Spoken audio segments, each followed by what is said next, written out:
आसनसोल नगर निगम के 91 number ward अंतर्गत गिरजापाड़ा के चांदमरी डांगा में एक घर को लेकर विवाद खड़ा हो गया। पूनम नाम की एक महिला ने बताया उनकी और उनकी दीदी की शादी एक ही घर में दो भाइयों से हुई है। उनके पति बाहर काम करते हैं। उनकी बहन ज्योति के पति का नाम संतोष है।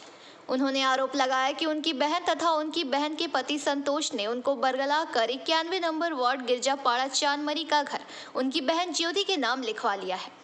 पूनम ने बताया कि इसमें उनके मामा के बेटे सोनू का भी हाथ है। उन्होंने कहा कि कुछ दिन पहले सोनू उनके ससुराल आया था और उससे कहा कि वे पूनम को अपने साथ अपने घर ले जाएगा। इस पर पूनम के ससुर ने पूनम को अपने मामा के बेटे के साथ जाने की अनुमति दे दी। उन्होंने बताया कि जब वो अपनी नानी के घर पर थी तो ज्योति और संतोष वहां आए और उन्होंने बिजनेस करने के लिए कोर्ट के पेपर बनवाने की बात कही। उन्होंने पूनम से कहा कि एक बिजनेस शुरू करना है, इसके लिए पूनम के हस्ताक्षर लगेंगे। पूनम को वो लोग अदालत ले गए और उनसे कुछ कागजात पर दस्तखत करवा लिए।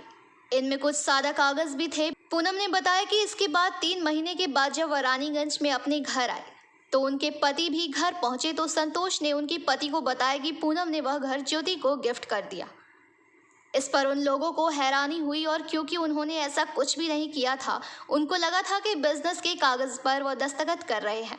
उन्होंने बताया कि इस घर को बनाने में उनके पति ने पैसा लगाया है। वहीं पूनम के ससुर ने बताया कि पूनम उनकी बहू है, यह घर भी पूनम के नाम पर है, लेकिन उनके बड़े बेटे ने उनको बेवकूफ़ बनाकर ज्योति के नाम लिखा लिया। उन्होंने बताया कि सिर्फ इतना ही चाहते हैं कि उनके बड़े बेटे का घर का पैसा दे दे, घर उनके नाम लिख दिया जाएगा। प्रसाद है जो बरनपुर में रहते हैं, उसका बेटा सोनू प्रसाद आया मेरे घर और मेरे ससुर जी से बोला कि उसका अपना जो भाई है वो 10 दिन के लिए अपने घर लेकर आने के लिए बोला है, तो उसको हम ले जाने के लिए आए हैं।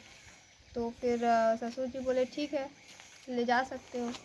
तो फिर हम भी जल्दी जल्दी तैयार वार हो गए। बोले कि आधार कार्ड पैन कार्ड ये सब रख लेना, ये सब ट्रेन में चेक इन उकिन होता है, तो इसलिए हम रख लिए और फिर लेकर अपने घर में लेकर आया। फिर 2 दिन बाद मेरी दीदी जीजा वहाँ पर पहुँचे। क्या नाम है दीदी का? ज्योति कुमार, संतोष कुमार। संतोष कुमार कौन हुआ? लगते हैं पति का भाई है। तो ये दोनों वहाँ पहुँचे और वहाँ आकर हमको बोलने लगे कि कुछ पेपर है, पार्टनरशिप पेपर में साइन करना है, बिजनेस डीड का पेपर ऊपर सब है, तो वो साइन करने के लिए तुमको थोड़ा कोर्ट जाना होगा। हम बोले कि ठीक है, तो पर फ़ोन में बात कर लेते हैं अपने हस्बैंड से, और मेरे पास मेरा फ़ोन ख़राब था इसलिए हम बोले कि थोड़ा बात करने दीजिए फ़ोन से अपना। तो बोला बात हो गया है, तुम जीजा बात कर लिया अपना भाई से। वो बोला कि ठीक है साइन मतलब कर दो। तो फिर हमको ज़बरदस्ती लेकर गए जल्दी जल्दी में, बोले कि अभी टाइम बहुत कम है, हम बाद में बता देंगे सब कुछ, अभी चलो चल के कोर्ट में थोड़ा साइन कर दो। तो वहाँ गए और हमसे जल्दी जल्दी साइन करवाया और कुछ ब्लैंक पेपर भी था उसमें भी साइन करवाया जल्दी जल्दी। और साइन करवाने के बाद फिर घर आ गए। उसके बाद फिर बोला कि हम अपना वहाँ ले जाएंगे अपना घर में कुछ दिन के लिए, क्योंकि फ़ोन आया है, वो लोग मतलब कहीं बाहर निकले हुए मेरा हस्बैंड लोग। तो मतलब मेरे हस्बैंड और ससुर वहाँ आए थे नानी घर में, जब हम उनसे वो लोग कोर्ट में ले जाके साइन करवा रहे थे तब वो लोग आए थे, पर हमको बताए नहीं। पेन में थे, हमको कुछ मतलब खबरें नहीं था, बिजनेस से समझ के हम चल रहे थे कि बिजनेस का ही होगा कुछ। उसके बाद पता क्या चला? ससुर और हस्बैंड आए हुए थे यहाँ पे। नहीं घर का लेके फिर बाद में जब हम यहाँ पर आए रानीगंज में 3 महीना बाद, तब हमको पता चला कि जब हस्बैंड यहाँ जो घर मेरे नाम से लिखे थे वहाँ जब आए तो उनको वहाँ पे उनका जो भैया जो मेरा जीजा लगता है वो बोला घर तो मेरा है, तुम्हारा बीबी रजिस्ट्री कर दिया है, तुम यहाँ क्या करने आया है। तब फिर मेरे हस्बैंड फिर देखा चेक उक करके, फिर हमसे सब पूछे कि क्या कैसे हुआ था। तब हम बताया ऐसा ऐसा घटना हुआ था। पता चला कि ये जो घर है वो धोखे से रजिस्ट्री करवा लिया है। ज्योति दीदी और जीजा संतोष और सोनू मिलकर।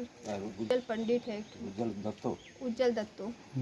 उज्जवल यही चाह रहे हैं। अच्छा ये घर आपका नाम से है, मेरे हस्बैंड बनाए थे घर को, और वो खाली बिल्डिंग करके मतलब उसमें झूठ वूठ बोल के साइन करवा लिया था हमसे। मेरा नाम पूरम दास। जगह का नाम चनवारी दास। इसको बुलाया, थोड़ा सा मेरा बाती हुआ था संतोष को वाइफ से, मेरा लड़का से। संतोष कौन है? वो मेरा लड़का है, बड़ा लड़का है। तो ऐसा कुछ था भी नहीं, घंटा 2 घंटा में वो ठीक हो जाता। किंतु वो अपना मामा के लड़का को सूर्य प्रसाद को बुलाया है मेरे पास घर में मेरा, घर में बुलाने के बाद में सोनू हमको आके बोला कि इसका भाई जो अपना भाई है टाटा में जो रहता है, वो हमको बोला कि पूनम को 10 दिन के वास्ते लेके आओ, उसके बाद मैंने 10 दिन के बाद हम पहुंचा देंगे। तो 10 दिन के बाद ले गया, हमने ठीक है भाई अपना हित फोटो में ले जाओ, कोई बात नहीं है। वहाँ से आने के बाद क्या पता चला? तो आने के बाद ये पता चला कि वो संतोष और ज्योति बरनपुर से मैंने सोनू का घर से इसको 3 महीना अपना पास में रखा, छुपा के रखा इसको। 3 महीना के बाद जब इसको वही लोग पहुंचा के गया हमारा घर में, सोनू और उसका ज्योति। घर के लेके क्या पता चला? घर के लेके ही पता चला कि जब हम लोग चेक करके देखे, बेलोरा में सर्च करके देखे तो घर ज्योति कुमारी के नाम से ऑलरेडी गिफ्ट हो चुका है। तो ये घर किसका नाम से था? घर पहले पूनम का नाम से था। अब पूनम कौन हुआ? पूनम मेरा बहू है, बेटा का बहू है। तो वो जो पूजा, क्या नाम है उसका? आगड़े करके किया हुई तो बताया अभी तो आपको कि पार्टनरशिप डीड बनाना है। पार्टनरशिप डीड में जल्दी इसको ले गया कोर्ट में और बहुत सारा डॉक्यूमेंट में साइन करवाया है। इसको वीडियो भी बना कर रखा है जिसको तो इसको दिखा रहा है। तो आपका बहू जब साइन कर रहा है उनको उतना समझ में नहीं आया नहीं, उस टाइम? समझने नहीं दिया ना, समझने इसलिए नहीं दिया कि बोले हम बिजनेस करेंगे। ये भी सोचा कि बिजनेस करेगा, अच्छा बात है, चलो भाई। तो संतोष क्या आपका अपना लड़का है ना एडॉप्टेड लड़का? नहीं, अपना लड़का है। मेरा घर में जो खर्चा हुआ है वो खर्चा हमको दे दे, घर उसको हम छोड़ देंगे। मेरा यही रफ सब बात है। क्या नाम है आपका? ओम प्रकाश दास, ये चांदमरी रंगा और ऐसे हम रहता है गिरजापड़ा काटदादा में। रानीगंज से सम्राट दास की रिपोर्ट, PBTV न्यूज़।